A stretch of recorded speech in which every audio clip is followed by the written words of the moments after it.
ഒരു സംഖ്യയുടെ 4 മടങ്ങിനേക്കാൾ 5 കുറവും ആ സംഖ്യയുടെ 3 മടങ്ങിനോട് 3 കൂട്ടിയതും തുല്യമാണ്. സംഖ്യ ഏത്? സംഖ്യ നമുക്കറിയില്ല. സംഖ്യ എക്സ് എന്ന് കരുതുക. സംഖ്യയുടെ 4 മടങ്ങ് പറഞ്ഞാൽ ഗുണിക്കുക. സംഖ്യ എക്സ് ആണ്. സംഖ്യയുടെ 4 മടങ്ങ് പറയുമ്പോൾ എന്ത് വരും? 4x.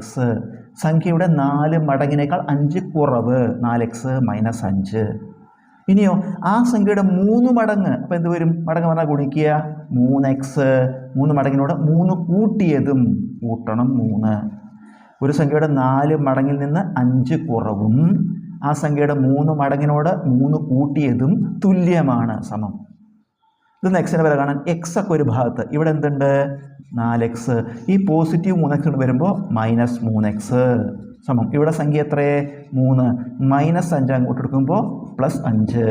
4x നിന്ന് 3x കുറച്ചാൽ 1x, അതായത് x = 3 × 5 = 8. x എന്താണ്? സംഖ്യ = 8.